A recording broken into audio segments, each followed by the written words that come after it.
I would like to welcome you all to this important event today. We are launching the Global Plastics Outlook of the OECD, Policy Scenarios to 2060. My name is Kumi Kitamori. I am Acting Deputy Director for Environment at the OECD and also Head of Green Growth. I'll be moderating this Green Talk Live today. First, let me give you some rundown on the agenda for today and also some housekeeping rules. So we will start shortly with the presentation of key projections and findings that will be done by Shardul Agrawala, who is the head of OECD Environment and Economy Integration Division, and Elisa Lanzi, who is the lead on the OECD Environment and Economy Integration Division's modeling team. And then after that, we will follow up with a panel discussion with discussants, Professor Richard Thompson, who's already on the screen with us. He's the professor for marine biology and director of the Marine Institute at University of Plymouth.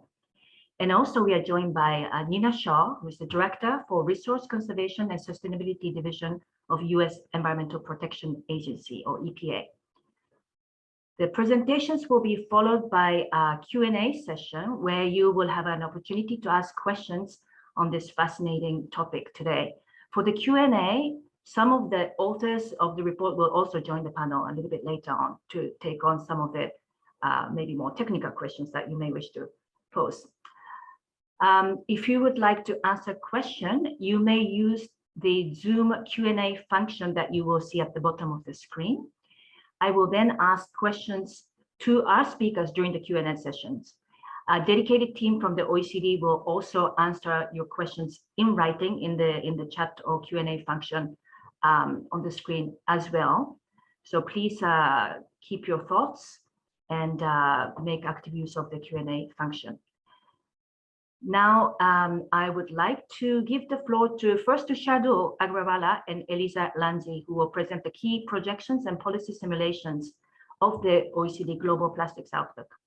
So the floor is yours, Shardul. Thanks very much, Kumi, and good afternoon from Paris. I'm going to share my screen now.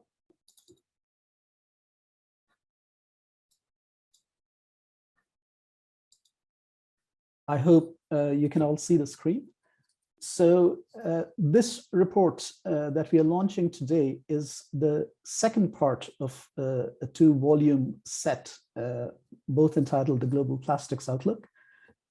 And before I get to the findings from this report, let us just take a step back on what the highlights were from the first volume.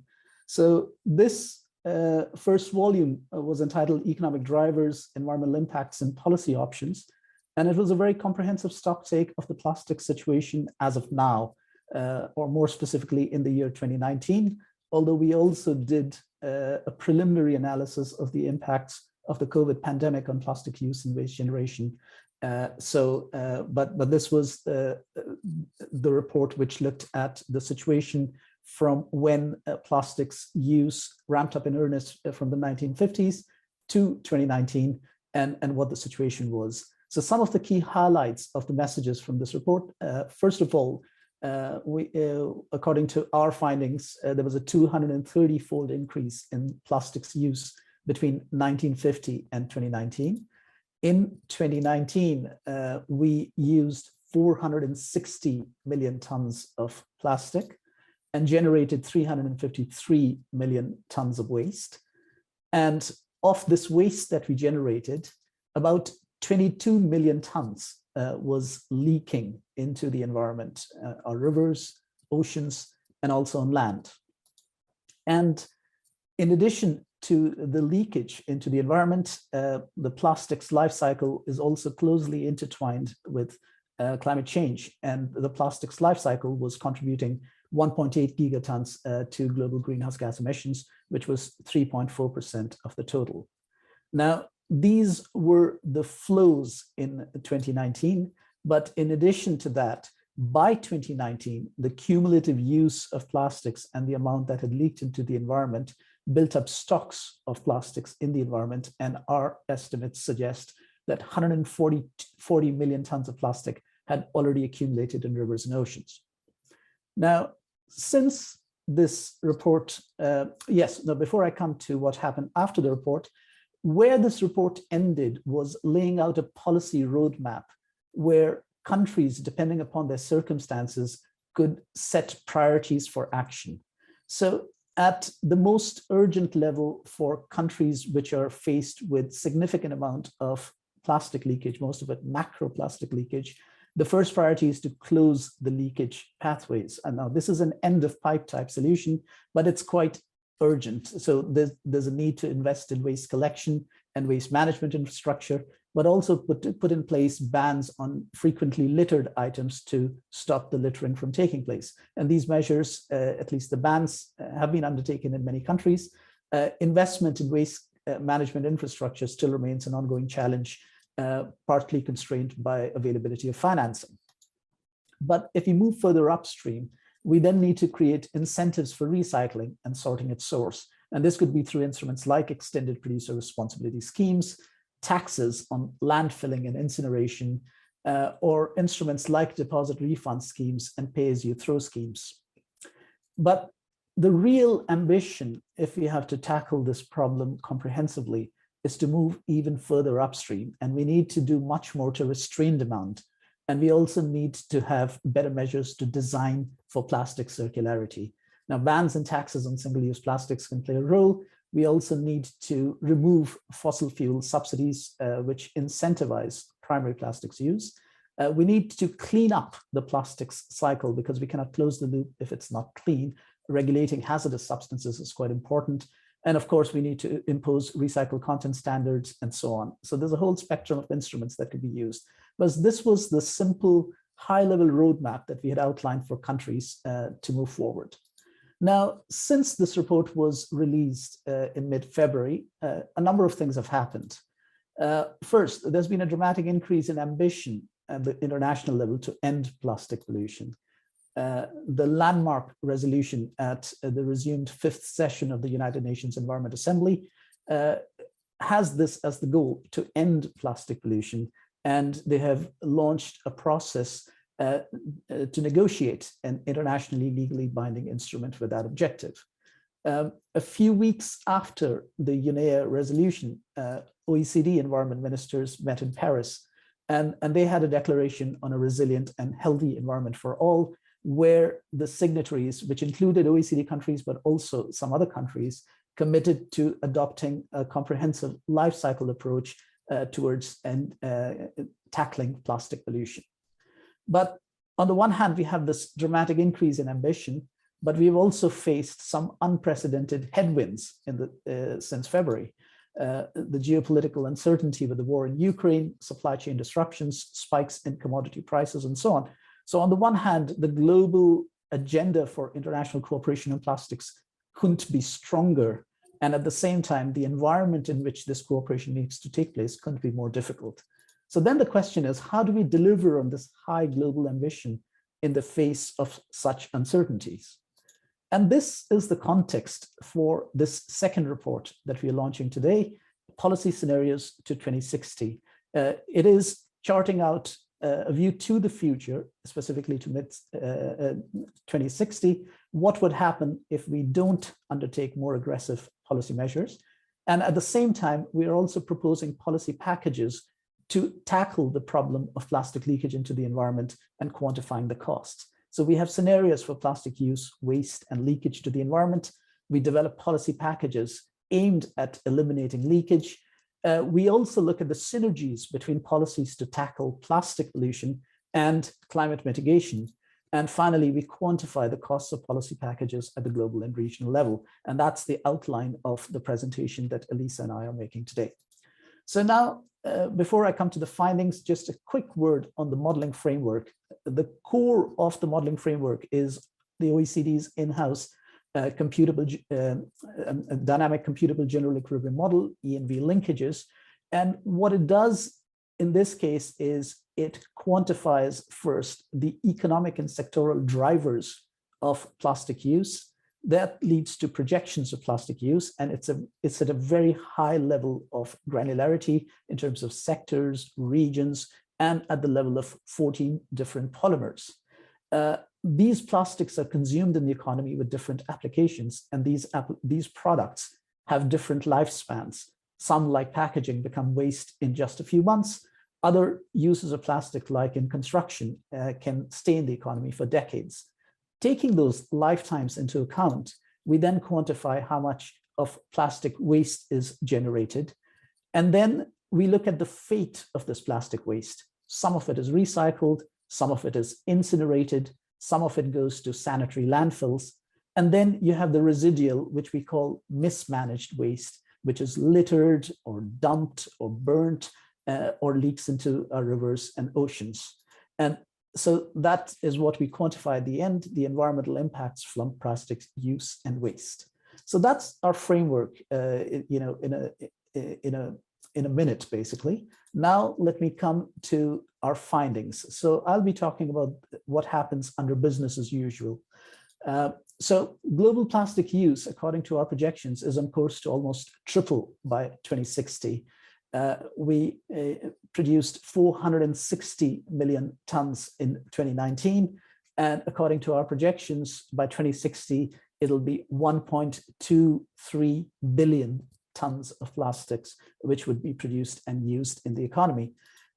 These are the shares of different countries and different regions in the world. Perhaps more important than the absolute shares are the growth rates, which are in these circles at the far right. So in the United States, for example, our projections say that plastic use is projected to double. And most of the mature OECD economies would see a doubling, approximately a doubling of plastics use. China would be slightly more than doubling. A lot of the infrastructure that had to be built is already in place, and that was driving a lot of the demand, but things would stabilize. India has a long way to go, and we project an increase by a factor of 5.5 in plastics use by 2060. And then you have a region which is called Other Africa, which is basically sub-Saharan Africa, where we project a 6.5-fold increase in plastic use between now and 2060. Now, that was the projection by region. And now looking at the picture by polymer. So we have all these plastic polymers on the bar, and these are the shares of the polymers in the economy in 2019. And these are the projected shares as well as the absolute numbers in 2060. Now, all of the polymers would increase in absolute numbers, and the relative shares are largely preserved in 2060, according to our projections. There are slight changes. So the share of LDPE, low density polyethylene, and LLDPE increases slightly from 12 to 13%, and HDPE declines slightly from 12 to 11%, but largely the shares are preserved. Now, these polymers feed into a whole range of applications in the economy. And this, I'm not going to unpack the slide for you, but this is where you see the complexity of plastic use in the economy and how different polymers contribute to different activities. The single largest share of plastic use is in packaging, which also has the shortest lifespan of just several months. 31% of the plastic use will be in packaging. And if we take packaging, construction, and vehicles, the automotive sector together, that'll be 2/3 of all plastic use. Now, the other side of the pipe is obviously the waste that we generate in the economy. And by 2060, plastic waste is also projected to triple. So we had 355 million tons of plastic waste in 2019, and it's a little over 1 billion tons of waste generated by 2060. In terms of shares, now this is good news, bad news. If you look at mismanaged waste, the share of mismanaged waste declines from 22% to 15%. But in absolute terms, the mismanaged waste is also doubling between now and 2060. Now, if you look at the amount or the shares of waste that is landfilled, it's roughly the same share. So you have a tripling of landfilling. And likewise for incineration, the shares are preserved. So you have pretty much, it's moving in lockstep with the growth in total waste. The good news in this picture is that even under business as usual, recycling, the share of recycling will almost double. So there's an improvement in recycling, there's a reduction in mismanaged waste. That's the good news part of the story here. Now, the bad news is that if you look at the circularity of the plastics life cycle, it only increases from 8% to 14%. Now, before you process the numbers, let me tell you what we mean by circularity. It's the percentage of plastics that are recycled and actually feed back into the economy as a share of the total amount of waste we generate. And it was just 8% in 2019. It's better in 2060, but not by a whole lot. We are far away from a circular plastic economy, even in 2060. So another point I'd like to draw your attention to is leakage. So after the waste, some of the plastic is going to leak to the environment, and that's our primary concern. Both macro and microplastic leakage is projected to double according to our projections, but the trajectories as incomes increase are very different.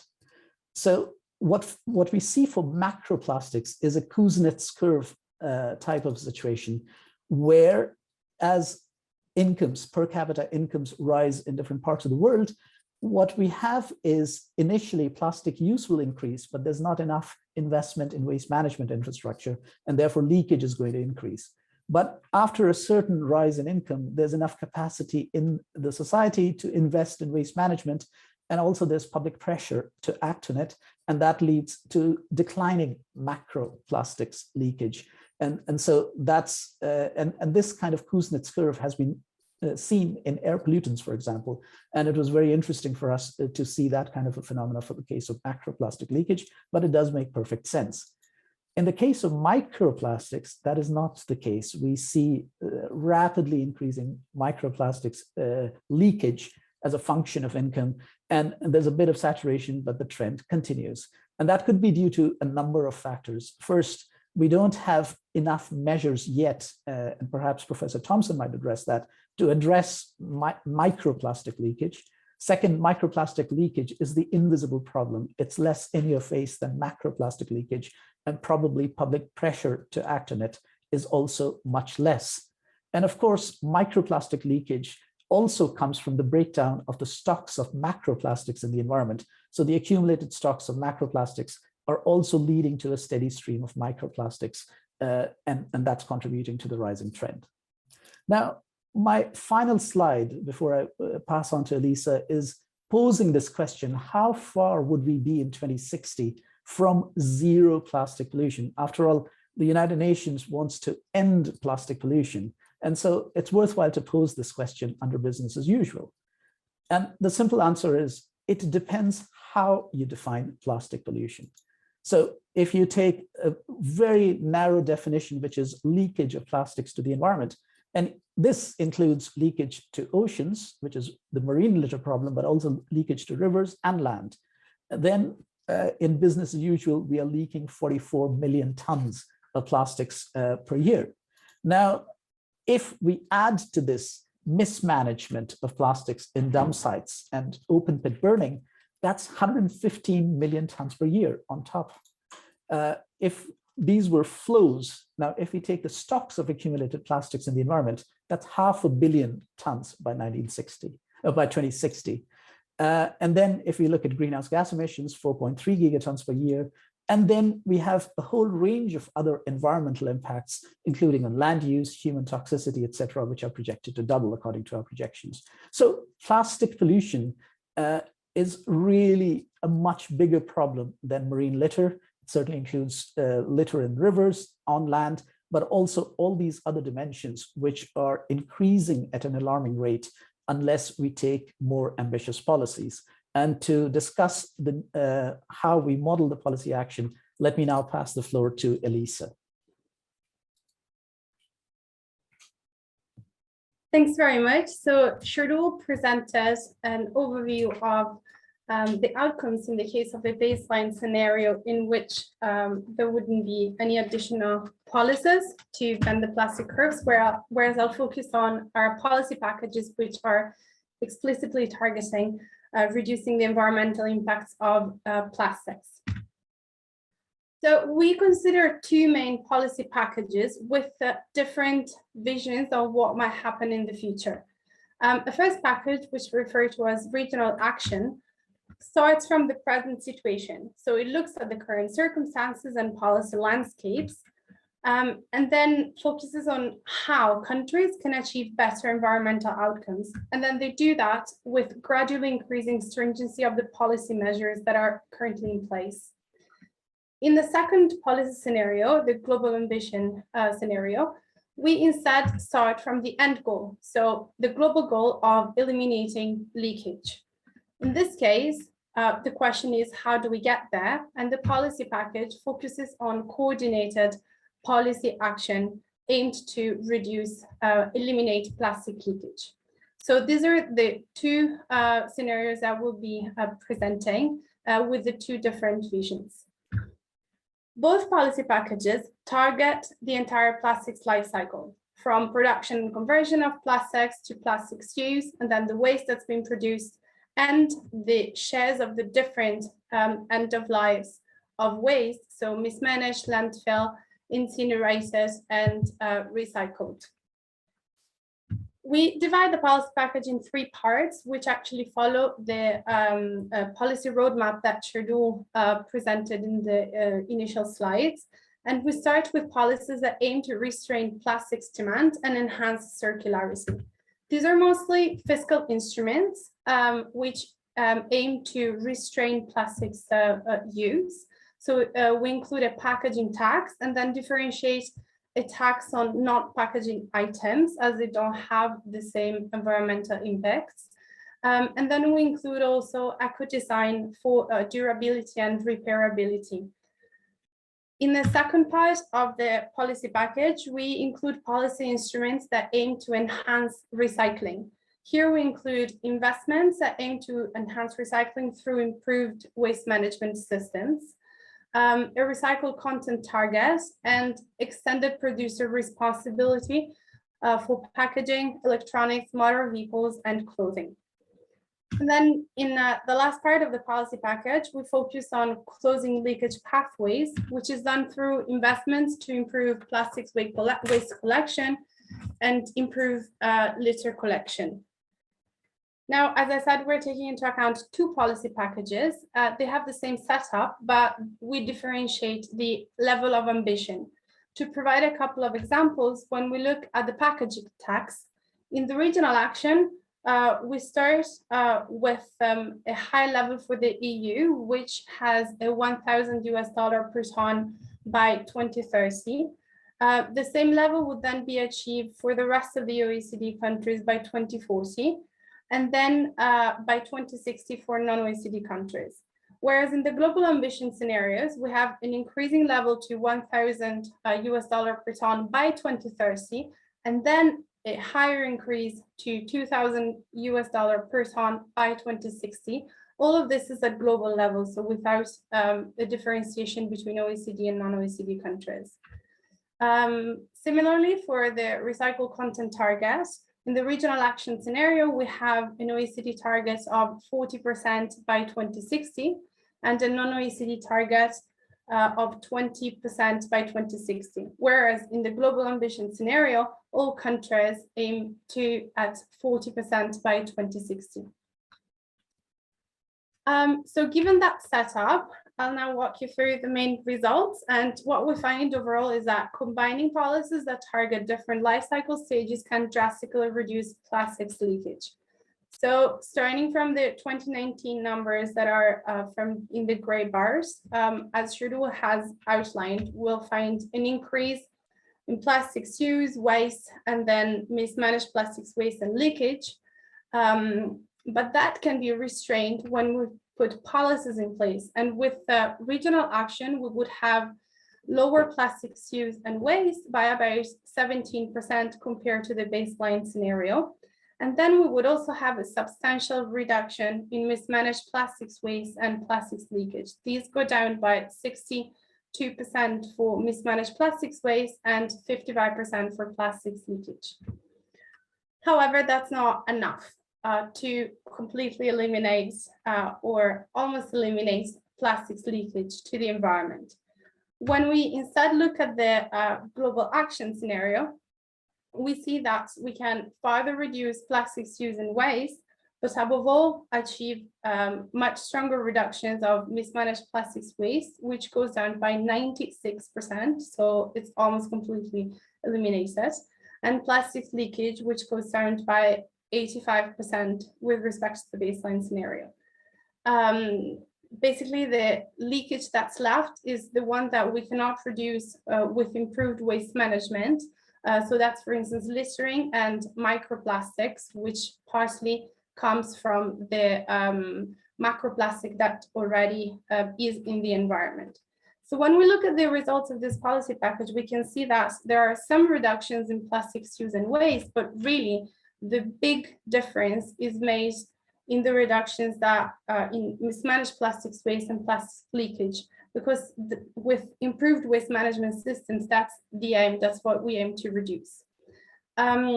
Besides reducing these environmental impacts, the policy packages also leads to a high level of circularity. So in this case, we're looking at a higher share of recycled plastics, which is estimated to be 6% in 2019 and to increase to 12% in the baseline scenario. But it can further increase to 29% in the regional action scenario and up to 41% in the global ambition scenario. Now, what is the price tag for all these improvements? We find an annual cost that is lower than 1% of global GDP in 2016. However, there are significant regional differences. When we look at the regional action scenario, we find that the costs for OECD countries are slightly higher than in non-OECD countries. And that simply reflects the difference in the levels of ambition between the two policy packages. However, what's interesting is that the highest costs are actually in non-OECD countries, and specifically they are in countries such as, in regions such as Sub-Saharan Africa, which still need substantial waste management improvements, given that they have a high level of plastics intensity. And then we have the highest costs in this other EU region, which basically includes countries like Bulgaria, Cyprus, which have been more recently included in the EU. So they have the same target levels as the EU, which are higher than the rest of the world. But at the same time, they still have higher plastics intensity. When we instead look at the global ambition policy package, we see that costs this time are much higher for non-OECD countries.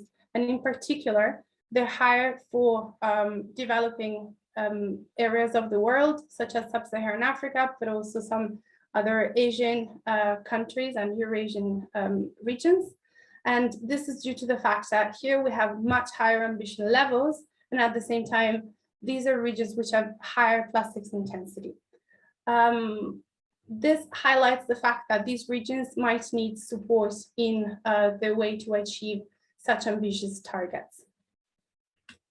Now, to wrap things up, we're basically looking at two different options for the future. Now, if we look at the global ambition scenario, we're looking at a situation in which we have reduced plastics use, and a large share of these plastics comes from recycled plastics. It also results in lower amounts of plastics waste, which would then imply lower amounts of mismanaged plastics waste and almost no leakage. So it's an interesting choice, but one important thing to keep in mind is also the role of the plastics that is already in the environment and that will continue accumulating in the environment. So when we look at the stocks in rivers and oceans, in 2019, these were estimated to be 140 million tons. As Shardul shown, that's projected to increase to 493 million tons in the baseline scenario. And that can be substantially reduced with global ambition to 300 million tons. However, that still implies a doubling with respect to 2019. And that highlights the need for cleanup activities, but also the need for urgent action. And with that, I'll pass back on to Shirley to wrap up.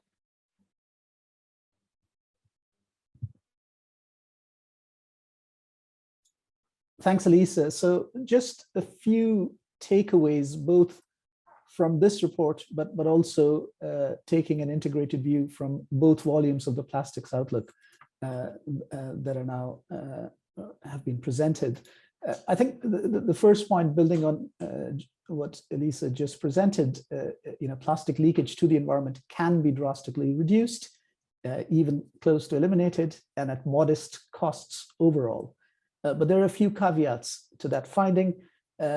Eliminating leakage requires global action on all aspects of the life cycle to restrain demand, to enhance circularity, and to close leakage pathways. We cannot just focus on end-of-pipe solutions to tackle this problem.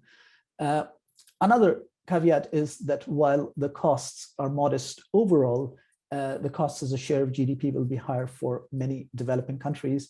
And so there is an international agenda for financing and trying to see how those countries could be supported in terms of making the necessary investments particularly for waste management infrastructure.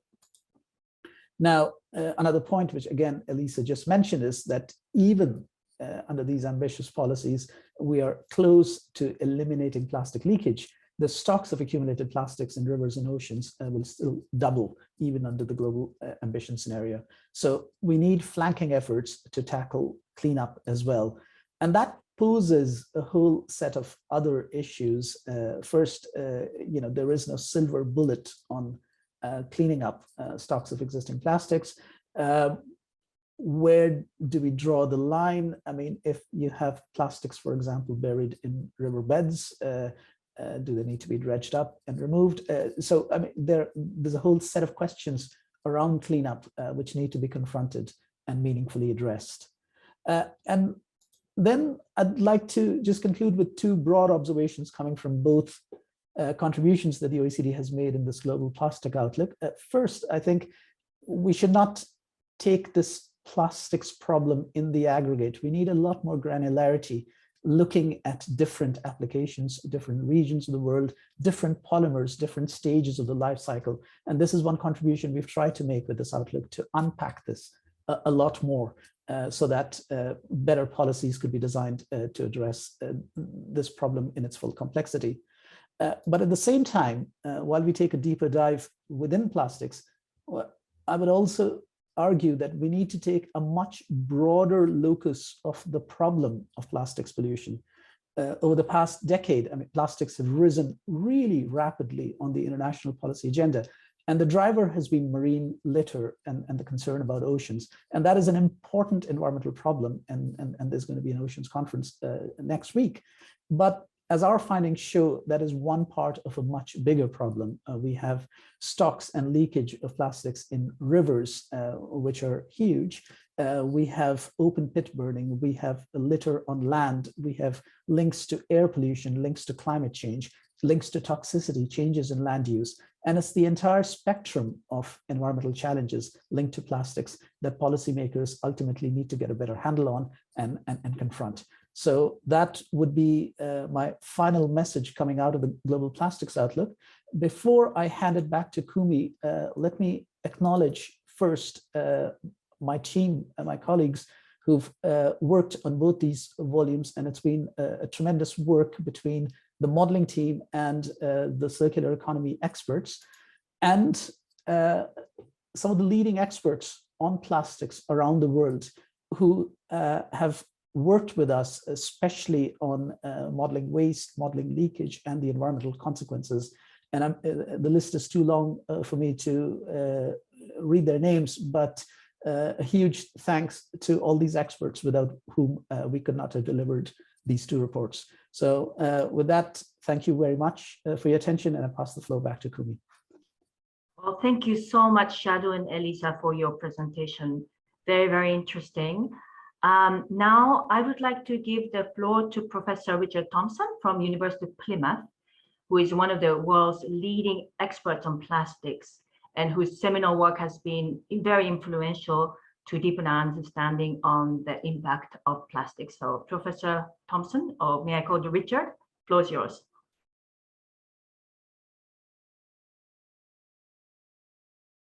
Call me Richard, please. Yeah. Do you see my slides now on the screen? Yeah.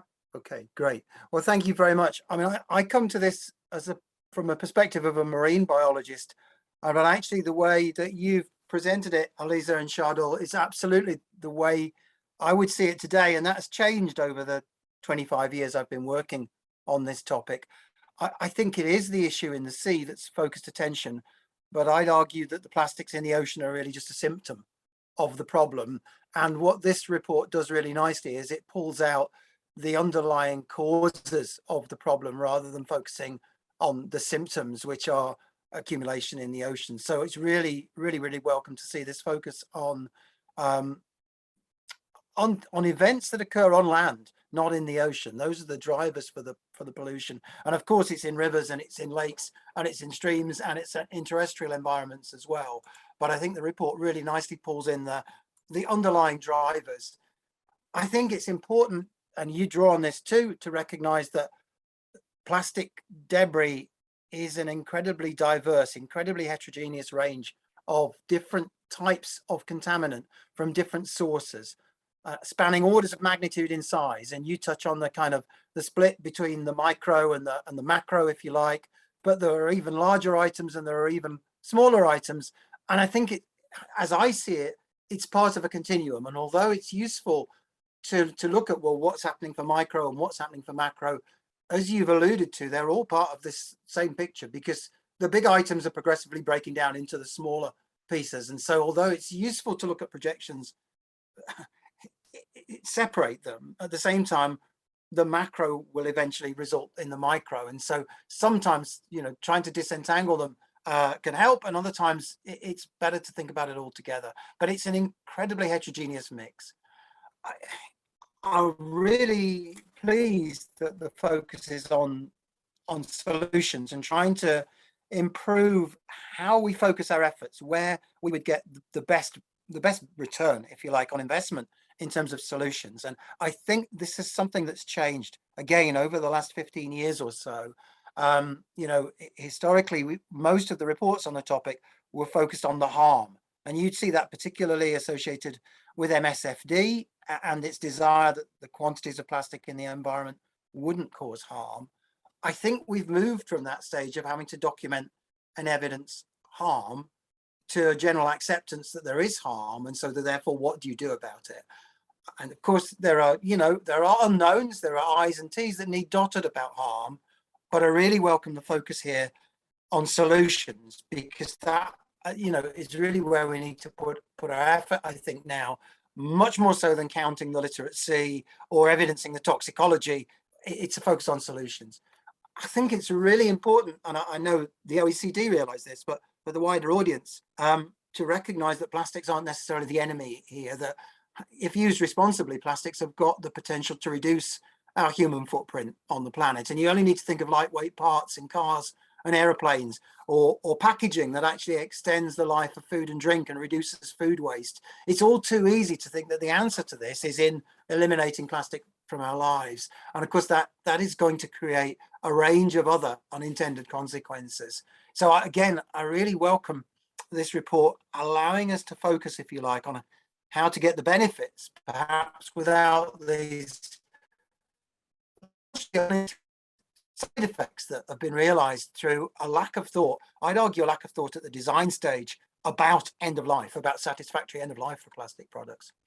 Of course, the report, you know, is touching on familiar territory, you know, and it's a frustration to me that the things that are alluded to it's not a frustration of the report, it's a general frustration that the things that we're still referring to really are reduce, reuse and recycle. And that waste hierarchy, you know, emerges from Environment Day in the 1970s. And it's still equally true. Other R's have joined it. We need to think about the design stage particularly, and how that would help us move the dial on some of these things. I think the devil is in the detail, the granularity that you referred to. So this report helps us know where to focus, what can be achieved, if you like, by an increased focus on recycling versus reduction.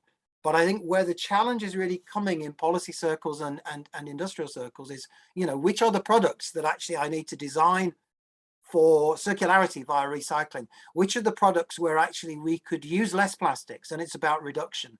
Which are the products where actually we could move to a more of a reuse scenario? And what are the trade-offs between those? And how do those trade-offs vary between nations? And I think that's, to me, where the cutting edge of the scientific evidence needs to come. It's not referred to in the report as much as I would like, but that isn't because the report is inadequate. It's because the evidence base is inadequate.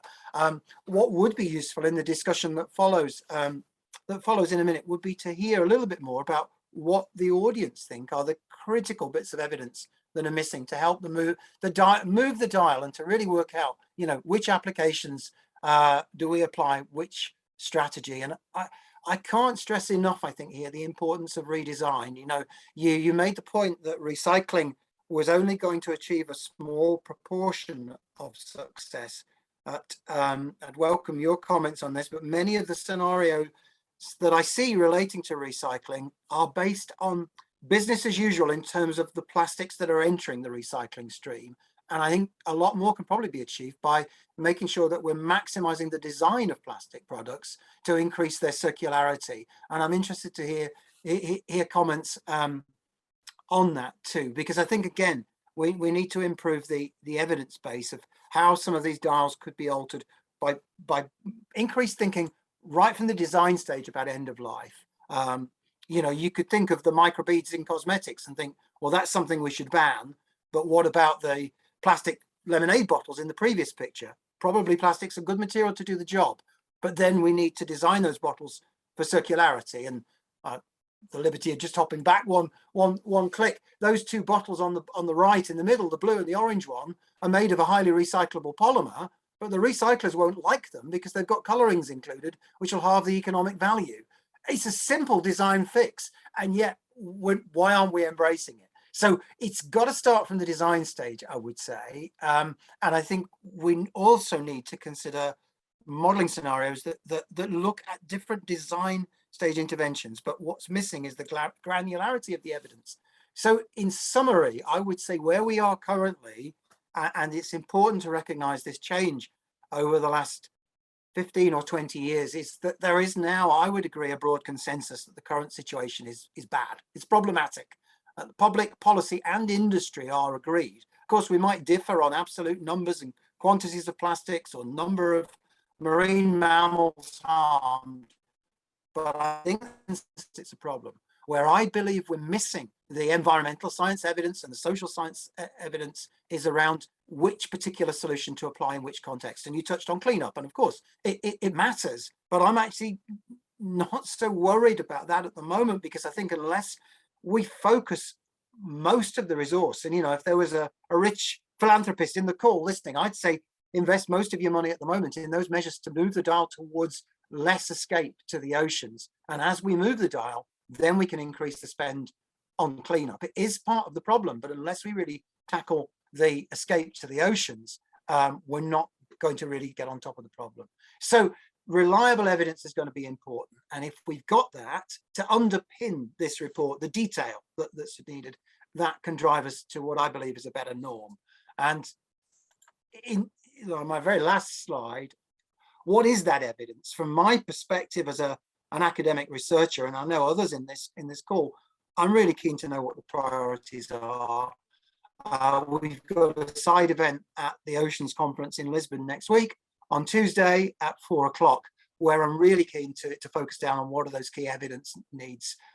So thank you very much. I'm really pleased with the report and how it allows us, it directs us as to where to focus, even though I'm saying we're going to need more detail in order to, I think, inform some of the granularity of the policy measures. Thank you. Thank you so much, Richard. Yes, we hope our work is contributing to the evidence base, as you stressed. Now, let us turn to our next panelist. I would like to turn to Nina, Mrs. Nina Shaw. She's Director for Resource Conservation and Sustainability at United States Environmental Protection Agency. So she's going to share with us her insights from her work at US EPA.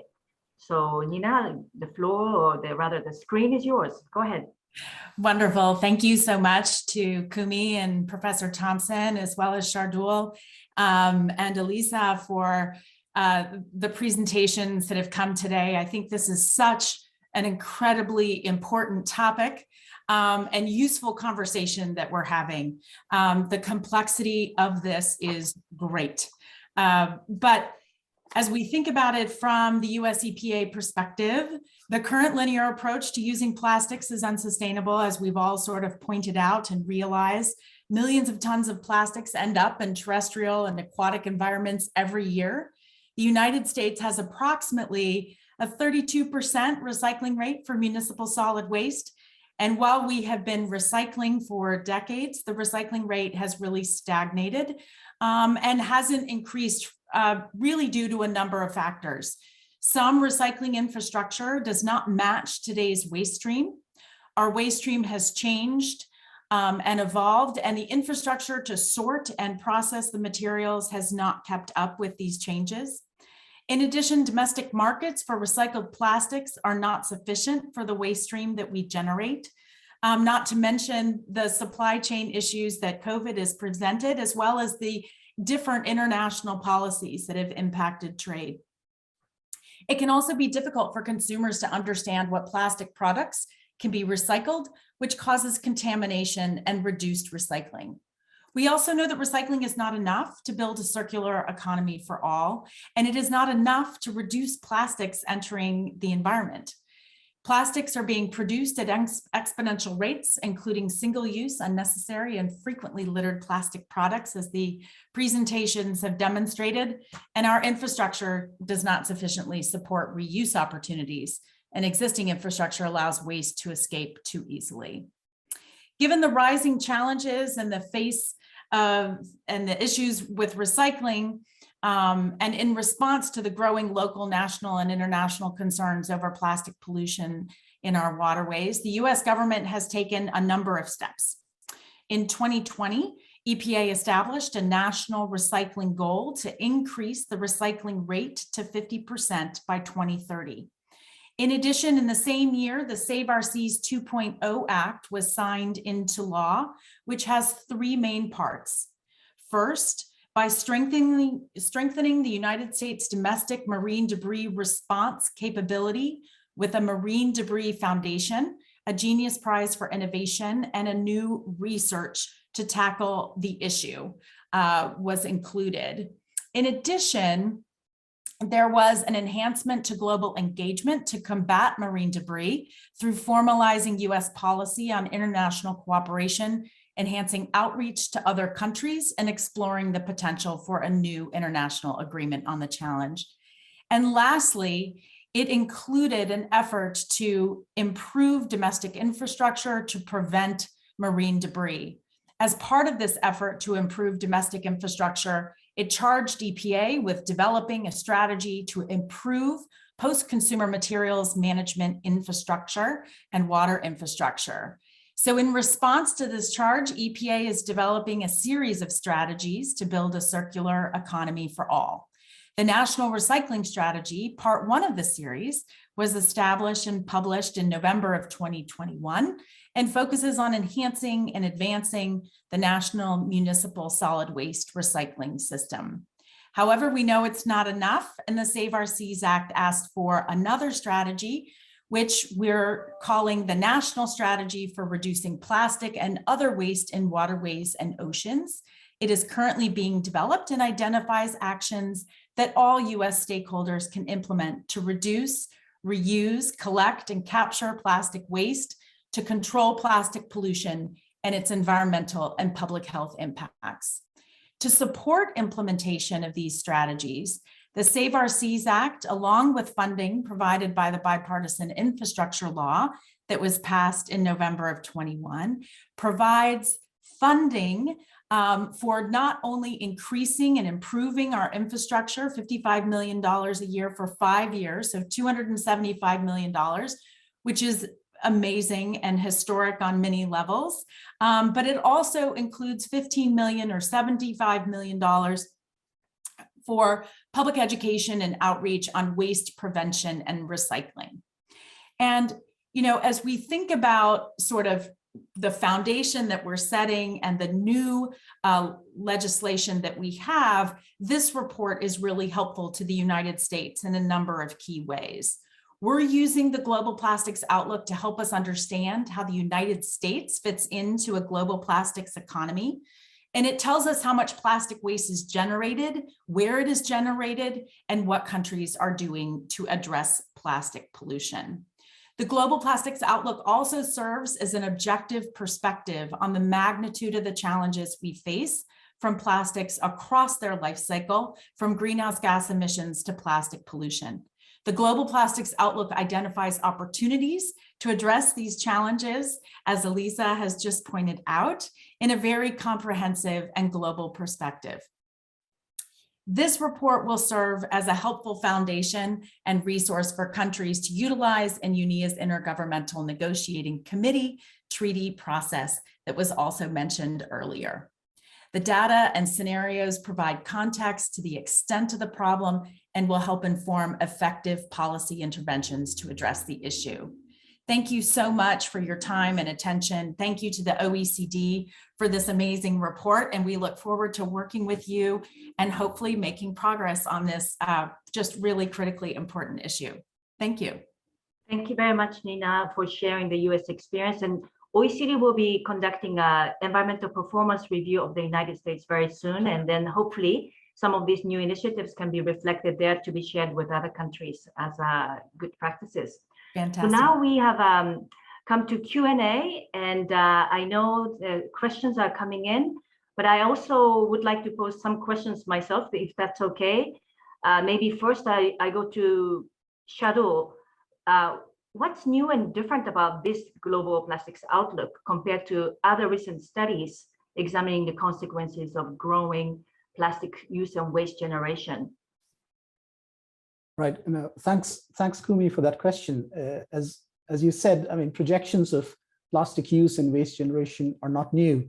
And there were some seminal reports which came out 6 or 7 years ago, which really catalyzed this process, which has now led to the UNEA resolution. So we really are standing on the shoulders of giants in this kind of analysis. I think our contribution, if I may say so, is bringing a much stronger economic perspective to the issue. So starting with looking at what are the economic drivers behind plastic use. So we are not just anchoring plastic production to GDP, we are looking at projections of sectoral activity, different regions, different applications, and how that drives plastic demand.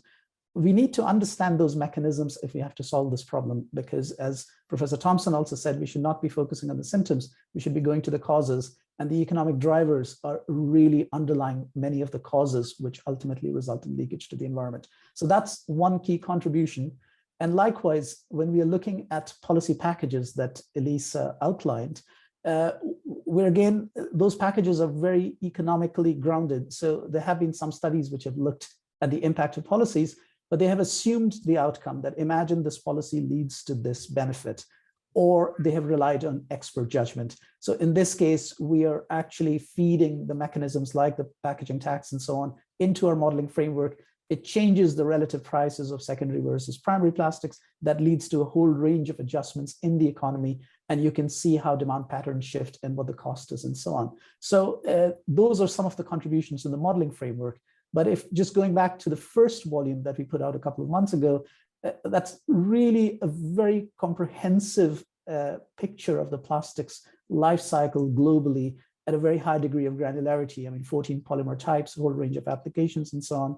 We looked also at the impact of the COVID-19 pandemic. We quantified innovation for plastics circularity. We also quantified the costs. What would it cost to reduce leakage to the environment? So these are some of the contributions we are making, but we are really building on the expertise of this plastics community, and we are entrants to it. And we have worked with some of the leading experts, so they have made key contributions to it. It's not just an OECD report, it's in partnership with the expert community. Yeah, thank you. In fact, I forgot to introduce one more panelist who's joining this conversation. I'm pleased to introduce Peter Borky, who's another OECD colleague of ours. He's leading our work on circular economy in the Environment Directorate. So maybe I can just pose a quick question to Peter, who will also be going to the UN Ocean Conference next week that was mentioned earlier. So Peter, this outlook shows that even if you reduce the leakage to the environment, large stocks of plastics are still projected to remain in aquatic environment. So what are the possible implications for policy intervention? What will you be stressing when you go to the Ocean Conference next week in this context? Thanks, Kumi. That's a very good question. And yes, it's true in the GPO, we projected even if we manage to implement the very ambitious global ambition policy scenario, which essentially turns the plastic tap off, accumulated stocks of plastics in the environment, in the aquatic environment in particular, would still double. There is still a sort of significant increase in stocks built into the system essentially.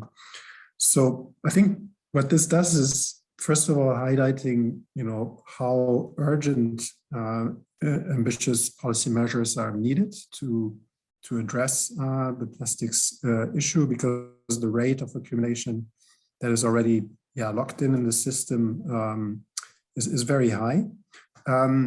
Second, I think this also points to the fact that clearly some cleanup is almost inevitably going to need to happen, and how much cleanup will be needed.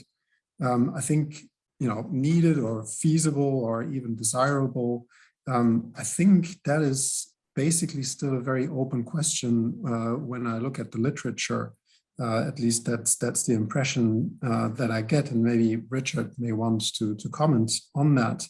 But the amount of plastics that we will want to clean up really depends on what the removal costs are, what the environmental costs of removing the plastic from the environment would be, because inevitably you will mess up ecosystems a little bit at least.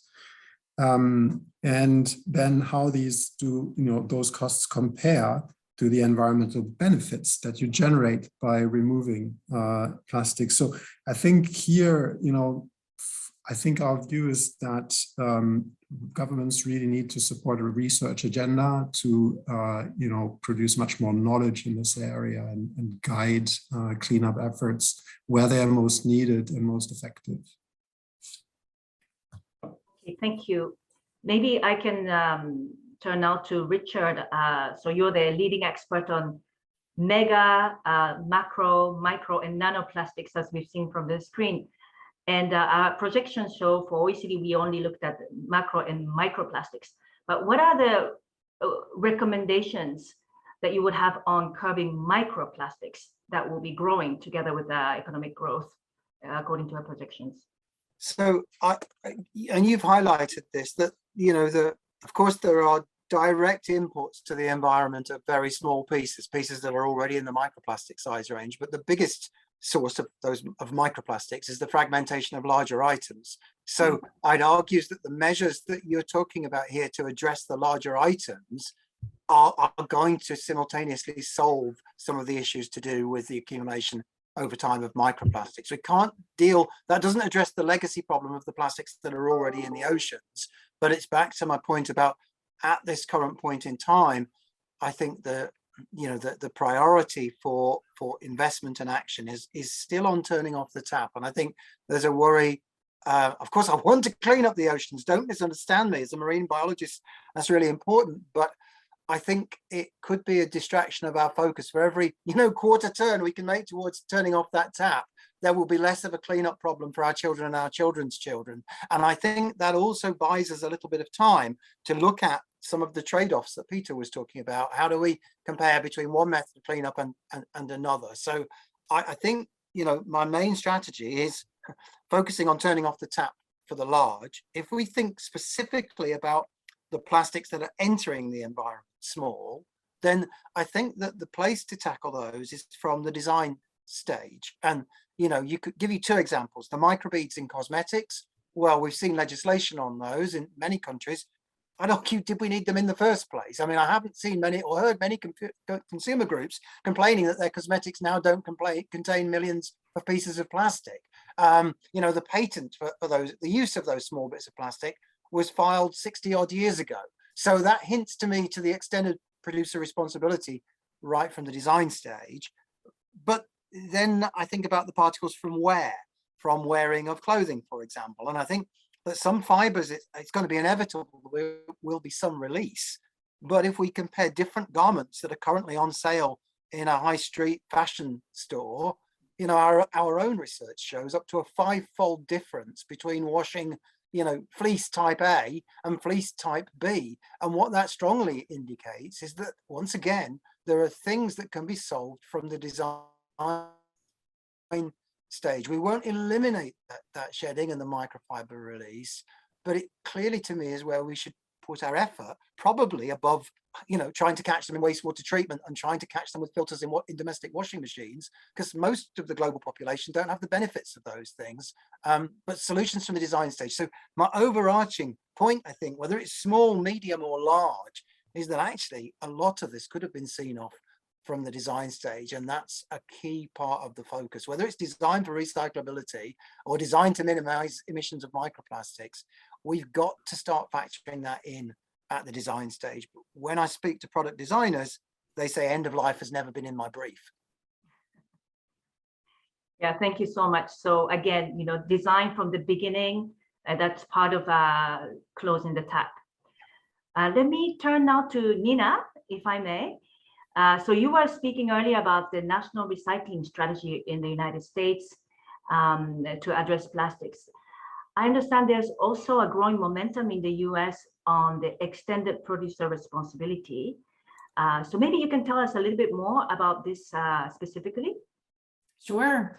I think this is a super interesting conversation, but let me just back up and say, at least from the United States perspective, 2021 was a year like no other. I've been doing environmental law and policy for 30 years, and I never would have expected new legislation in the Save Our Seas Act 2.0, especially between administrations in December 2020. And really the size and scope of what was included in the bipartisan infrastructure law for solid waste management infrastructure. Again, that is a huge opportunity for us in the United States. But, you know, even with all of that, we have seen about 25 plus pieces of proposed legislation in Congress. There's at least 3 right now that have different aspects of extended producer responsibility included. Bottle bills are something that we also hear a lot about. And I've never seen so much interest or enthusiasm or energy on this topic, including, you know, from industry, as well as from the Hill and the administration, and certainly the international community. So we never know, right, where these things are going to go or how quickly our Congress is going to act. There are so many different issues right now that they are managing and addressing. But it is truly this really amazing moment that, you know, I'm preparing my leadership briefly for a congressional hearing at the end of the month where these issues will be discussed. And that is, you know, I want to meet the moment. I want to make sure that we are as prepared as we can be, and that, you know, hopefully we'll see something that is useful, that really will change the national dialogue in the United States on solid waste management. Save Our Seas and the bipartisan infrastructure law has certainly done that. But to have a national policy, if we were to be so lucky, would be incredible. And it would really change the dialogue and the conversation in a way that would hopefully be positive. So we'll see what happens. I'm completely fascinated. Yeah, I really feel like this is just the most interesting place to be at the moment. So, all right, so we'll stay tuned to watch that space for what's happening in the US. Now, I've been told by my colleagues that there are quite a few questions coming in from the audience, and it relates to trade. So maybe I want to turn to Elisa now. that the projections that we've seen earlier in your presentation, how much of the plastic waste trade reflected in the results that we've seen? I know that the results were in terms of different regions of the world, but what about the movements across regions in terms of wasted trading waste plastics? Yeah, thanks very much.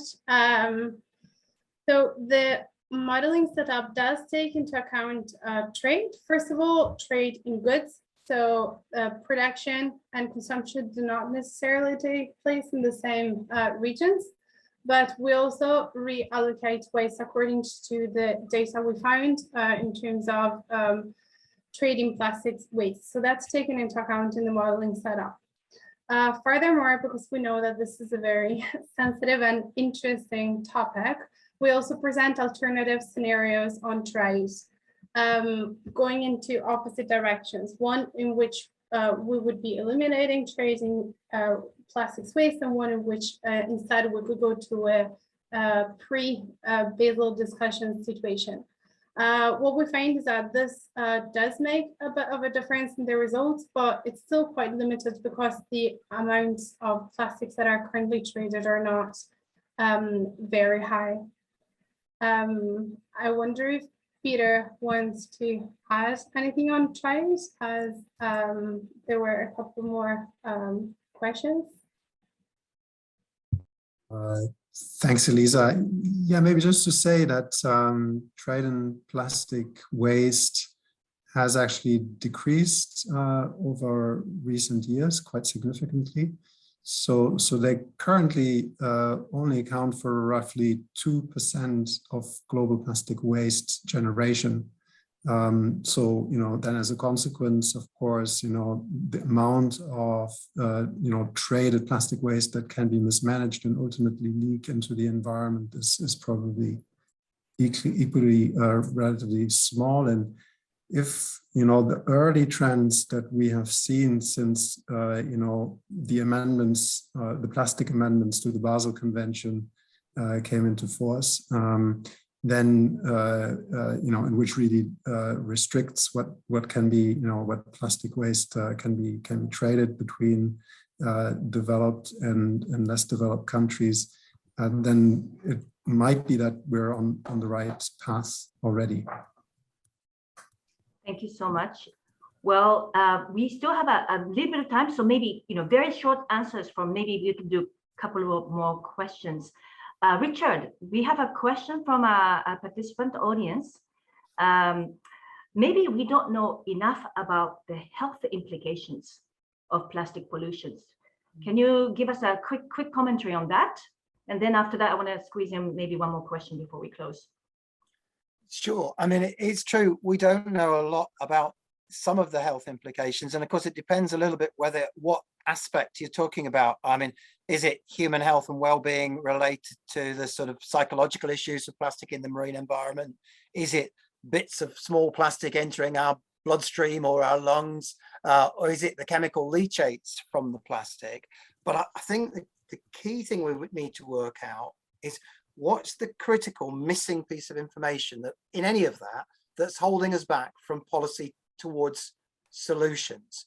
Because answering some of those human health related questions is going to take a considerable amount of time and resource. And I wouldn't want it to be seen, the uncertainties around the human health aspects, I wouldn't want that to be seen as something that holds us back from moving towards policy and towards moving towards solutions. So I think, of course, I want to know the answers to all of those questions, but I would put it back to the person asking the question on wider audience.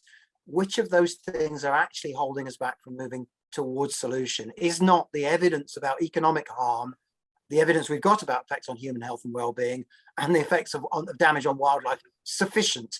Or do we need more evidence on humans? Is that holding us back from action? If not, I'm making the case, maybe we just focus on the solutions because we're running out of time. Okay, thanks so much. Good point.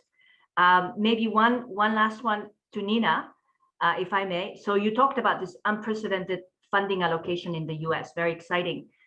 We also have the whole history of a Superfund in the US. Is there any lessons to be learned? Is it in terms of going forward for the need for cleanup? I think this is a great question, and one that, you know, I haven't thought a lot about, but I will say there is one piece of legislation that has a tax that would be similar in concept, right, to the Superfund tax, which the bipartisan infrastructure law just gave us those funds back, which is also a huge deal. So you can see how a tax would help to clean up spaces, especially public spaces and waterways and other areas that have trash in them. So I think the Superfund does give us some really interesting policy tools to think about as we try and address what are the levers that we have available to us and what are the levers that people feel we might be able to use at this point. So I think that's a great question, and it's something really to think about, and we'll see where the conversation goes. Great, thank you so much. And it's almost time. I've been a good timekeeper. One last comment from Shardul. So after these two immensely informative volumes of Global Plastics Outlook, what is the next plan? What's next for your team? I think the next priority for the team is to take a holiday, because they've really gone all out over the last 3 years. But after that, we want to take a deeper dive. So we have these two reports which provide a fairly comprehensive and global perspective. But even as Richard said, there are certain things you need to dive deeper to unpack. So one of the things we want to do is dive deeper at a regional level. And we want to look at Southeast Asia and drill down and perhaps do a regional outlook where we can see what are the specific challenges countries are encountering and what our toolkit could offer in terms of solutions. The second area, which is quite fascinating, and this goes along the lines of some of the comments that Richard made, was to focus much more on the design stage and what kind of choices can be made and how can you incentivize different design choices. And there, obviously, you'll have to go at different product categories and you have to drill down deeper, not at the scale of the kinds of policy instruments we used for the global analysis. And the third angle, if I can flag, is the focus on the chemicals plastics interface. This is something we've been working already with our colleagues who are experts on chemicals and health, but we cannot talk about plastic circularity unless we remove hazardous substances from the plastics value chain. And so the sustainable design of plastics is really quite important. And this is an agenda we've been working on for some time, but we want to dig deeper into in the years ahead. Thank you so much. And time's up, I'm afraid. So thank you so much for all the speakers for this informative seminar. And then to find out more about the report and findings, please visit our dedicated website for the OECD Global Plastics Outlook. And if I may finish with a little commercial, for the next OECD Green Talk Live, it will be on 5th of July. And then the topic is green space in African cities. So please stay tuned, and then hope to see many of you back for this another exciting topic. Thank you very much. Bye. Thank you.